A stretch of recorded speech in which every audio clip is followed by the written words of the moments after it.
NOI, the polls are limited. Mr. Obi is leading the race with 21% of the votes in the poll. His votes give him an 8% lead over APC's Tinubu and PDP's Atiku Abubakar, who each got 13%.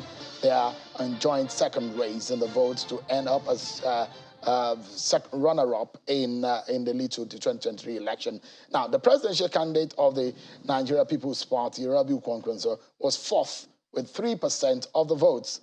Now, APC campaign has been reacting, and we're already seeing reaction from other political parties. Let's get their reactions and make sense of what these polls mean and whether there's any effect on the presidential election of 2023. I'm being joined by spokespersons of three political parties, in exception of Labour Party, because they have the advantage in this one. So let's get reactions. We have joining me virtually Mr. Bayo Onanuga, a spokesperson of the Tinubu and the APC Presidential Campaign Council. He joins us from Ijebu-Ode. And here also we have Mr. Honorable Abdulmumin Jibrin, a former member of the House of Reps and a spokesperson of the NNPP and the Kwankwaso Presidential Campaign Council, as well as Dr. Daniel Boala Alaya and the spokesperson of the Atiku and the PDP campaigns organization. Thank you so much indeed, gentlemen, for coming. Thank you. Thank you so much. Perhaps I should begin from where it seems to have hurt the most, and that will be for the NNPP. You are being categorized as, in fact, out of the race, because the race has been described as a three-horse race. And how does your principal feel about it and your party? Well, let me correct that statement. We are not hot in any way. Absolutely, we are not hot. In fact, coming to this program, I was contemplating not to come, because coming here, we've made the people who promoted the pool to achieve what they want to achieve, because all they want to do is to put it in a public conversation. We continue to talk about it, creating the image as if Obi is very much right. But let me say this. NOI in 2015, projected clearly that Jonathan is going to win the election. Jonathan lost the election. Many other work that they've done, all have been proven wrong. There is no any work that they've done where you can say that the projections are right or anything. Well, that is the extent that I will go in giving any recognition to that statement. It is absolutely false. It's not a representation of a reality on ground, particularly if you are talking about the northern part of the country. Repeatedly, I've said this. And in a matter of 3-4 months, the facts will emerge. Rabiu Kwankwaso has the northern part of Nigeria locked down. And let me say this. Apart from northern part of the country, the two other parties, even though we are not here to discuss the two other parties, the case of APC is damaged already. And that is why you see what APC does is to run its campaign around Asuwaju, whom I believe that he is a good pilot. But the problem is not Asuwaju, the problem is a party. The party is damaged. So it's like saying you have a good pilot and you have a bad aircraft. So what APC is asking Nigerians to do is to go and fly in a bad aircraft because they have a good pilot. It is not going to. It's not going to work. The two parties, including the one of my very good friend Boala, PDP and APC are in a mess. Interestingly, both of you are product of the APC. Well, you can say for me, I was a product of the PDP, then the APC, then of course NNPP. Some people think it has a disadvantage going around, but it has a major advantage because I have seen PDP, I have seen APC, and now I'm in NNPP. The major difference between APC and PDP is that PDP is damaged, APC is damaged, but PDP is saying, yes, we agree we are bad, but we are better than APC. Now, the point is that when the chips are down in January, when the fireworks really gets to its peak, the reality will come up. What people keep saying is that Kwankwaso doesn't have a reach in the southern part of the country. We don't like to pretend. Where he has completely locked down is the northern part of the country. But we're making sufficient inroad in the southern part of the country. That is enough to make us win the next election. Is it true the comments against your party saying your candidate is a regional candidate? He's not a regional candidate. But you said you have every candidate has where he has dominance. For instance, if you talk about Asuwaju, I don't think anybody who is wasting his time, the Yorubas are not stupid. They will vote him in the presidential election. But we as NN people will be able to get some chunk of vote, particularly Lagos, Ibadan. We're making sufficient inroad. But at the end of the day, Aswaju will still take it. The Yorubas will still vote. They will vote theirs. The only place Obi will demystify structure is in the southeastern part of the country. That is where, whether he has a structure or he doesn't have a structure, he will make an impression because, because the Labour Party and their candidate are divisive elements. And all they've done is just to divide Nigeria. That's why they can never win the election. Let me bring in Mr. Let me conclude. For PDP, they will have a pinch of little here and there, and it's not going to be enough to make them win the election. Let me allow Mr. Bola to. I like that. Both of you, interestingly, very good friends of Bola Tinubu. Right. At one point, you were even working for him, but you find yourself on the other side. Certainly. So the poll, how does it come to you? Is it a surprise? No, well, to answer the first one, if your house is on fire, everybody looks for safety, and that's why I left APC to PDP. But you don't have much time. Let me quickly attack the issue of the poll. Now, a normal poll that will attract credibility will be a poll that clearly, in one breath, as you release the report, you must also release the sample size and the margin of error. These are basics. Because the sample size and the margin of error will help in identifying whether the polling was actually carried out correctly or not. Then you can stretch further to ask for the sampling. Was it done by a phone call? If it was done by a phone call, then the people who didn't have phone probably were not part of the polling. You also go to the extent of asking the demographics and then the place where the polling was carried out. I know they said it's a random sampling. But then, because of the result, I am tempted to believe that this polling was carried out online. Because Peter Obi online has a measure of people who are very active for him, much more than the other candidate. And I will tell you why. Because there was an algorithm search and algorithm and data analytics that was carried out that came up with a finding that 57.5% of people who follow Peter Obi and engage for him on social media do not live in Nigeria. In fact, majority of whom are bots on Twitter. They are not real human beings. If you take away 57.5% of the people who are active for him, who probably live abroad and they don't have voters card, they are likely not to come to vote, then what it means is that Peter Obi is basking in the euphoria of hallucination. And this polling is a true reflection of that. I will not even go deeper to talk about the pollsters that they are surrogates of Peter Obi. But the interesting thing you can find out from the result is that if you look at, they say there's a finding from 46 years to 59, and 61 above are the ones, the most, that say they are willing to vote. Meanwhile, Peter Obi's report says that Peter Obi's movement is that he has the millennials and the demographics of the young people. So how do you juxtapose this? In the polling, they said older people are the ones that are showing excitement to vote, but in real life, he is saying that his strength is drawn from the community of young people. If you ask anybody who understands data and analytics and statistics, they will tell you that it is not possible for you to release a polling result without giving the sample size and margin of errors. There are deeper things you can go into that. Then with respect to the second point, when you talk about the chances of a political party, if you look at all the other political parties, you will see you have rightly asked the question. They all lean towards a particular geopolitical zone. For a candidate to become a president in Nigeria, that person must score the highest majority of the lawful vote cast and must have at least 25% in 24 states of the federation. While, for example, NNP is saying we are making inroad into the east, PDP is saying we are already there. While Labour are saying we are trying to make inroad into the north, PDP is saying we are already there. While NNP are saying we are likely to have a problem with the East because of Peter Obi is there, PDP is even making the bold statement to say we are not only there, but we are dominant and controlling there because as I speak to you today, and you can verify, there is not a single stakeholder in the entire Southeast that is supporting Peter Obi. It is still the social media people. And that is why I even released a tweet today to say that this manipulative strategy that is reflected in the form of polling is to give Nigerians a false sense of belief that Peter Obi is active or stands a chance. And like I told you about, for you to become a president, you must have the highest vote and 25% in 24 states.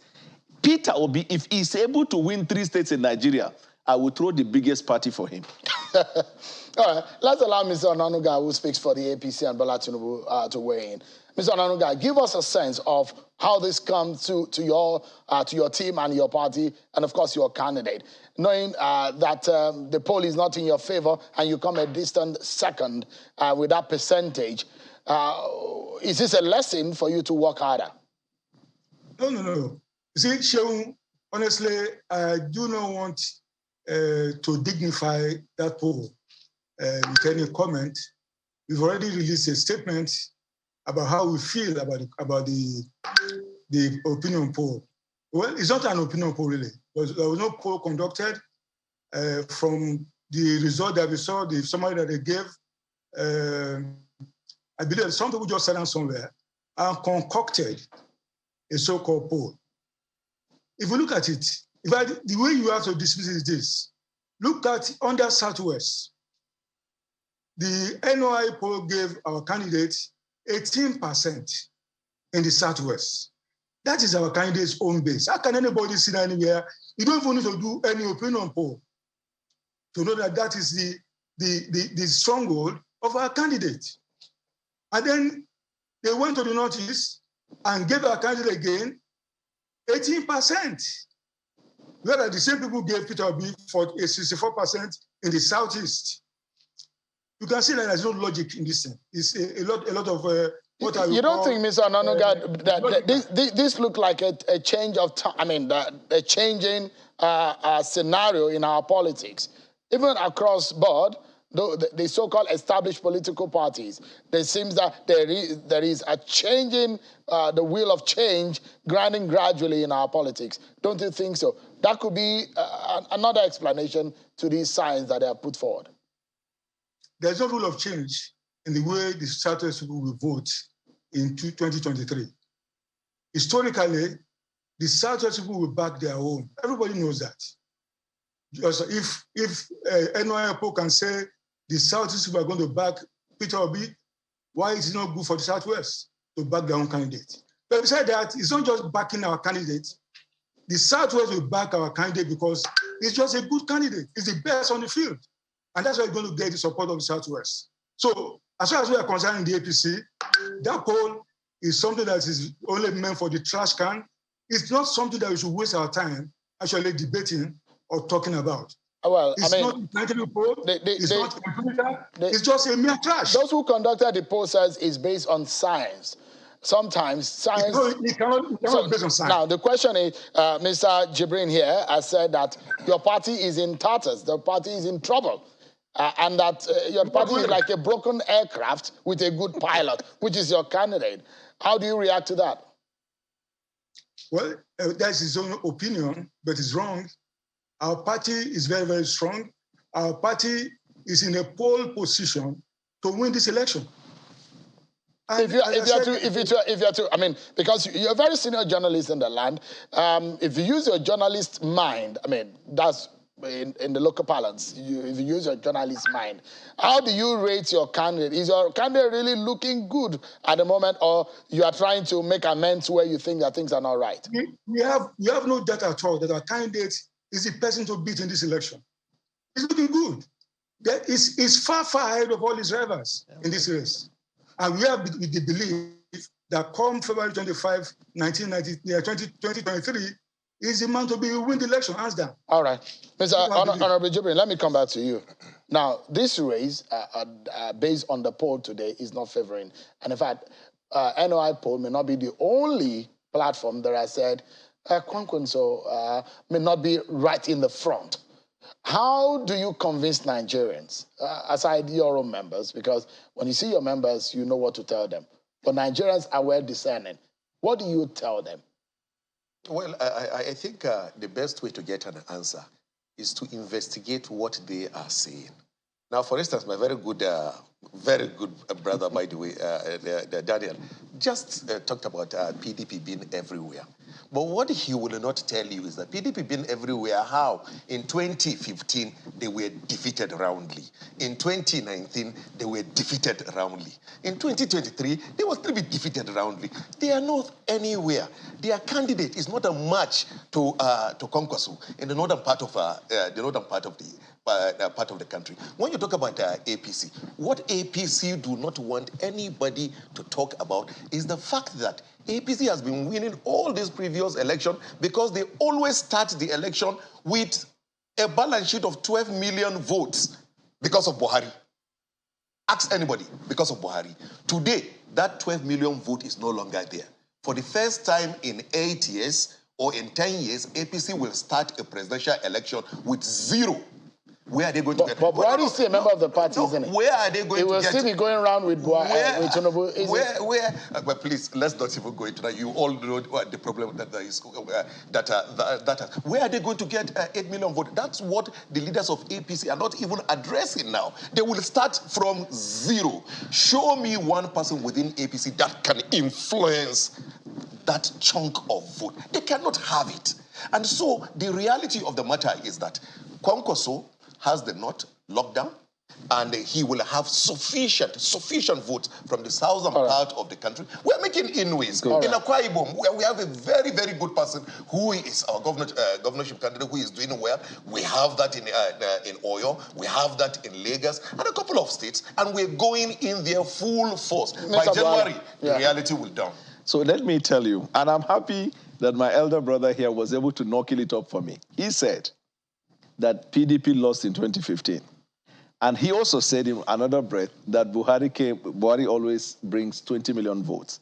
So in 2019, with the Buhari and the Asiwajus and the Amechi and the Osibanjo and everybody, they merely escaped with 2 million votes against Atiku. If you do the math, that means out of his 12 million votes, if you take out the 2 million with which he defeated Atiku, that means Atiku has an advantage of 10 million votes over the starters. Now, what I'm trying to say in essence is that in 2019, Atiku, they were only able to smile away with 2 million votes when all of them were together against Atiku. In 2023, Buhari is not going to be there. They have problems with all the presidential aspirants in their party. They are not even moving with them. Recently, they called for a meeting. People say they were not interested to go. So it means that our own candidate, Atiku Abubakar, in the 2023 election, will win this election with a margin of not less than 7 million votes. And let me say one final thing. Because they make the case, they try to make the case we have 22 state governors. Hear this. People have not taken the time to look at the amended Electoral Act. With the electronic transmission of results, there is little a governor can do to influence election. All right. Mr. Onanuga, let me get your closing thoughts. They said that your party, your candidate will be starting from the very base, from 0. Shehu, I would say that's a laughable comment. Our candidate, as I've said on several occasions, we are going to run our election. And we are going to win our election on 2 legs. We are going to piggyback on President Buhari's legacy, his political influence all over the country, especially in the northern part of Nigeria. And we are going to run on the track record of Asiwaju Bola Ahmed Tinubu. So we have no problem at all. We believe that this election is ours to win, and we are going to come out very splendid at the end of the election. All right. Mr. Onanuga, thank you so much indeed. When you get back to Abuja, there's so much to talk about. I will invite you specially with this gentleman. Let us discuss the issues that Nigerians want to hear about this race and how important it is and critical it is for their future. Thank you so much indeed, gentlemen. Thank you, as always. Honorable Abunumi Jibrin, Dr. Daniel Boala, and Mr. Bayo Onanuga. Thank you so much, gentlemen. But that's our show for today, everyone. I told you indeed that you don't want to wink or you miss. But that's how we come to the end.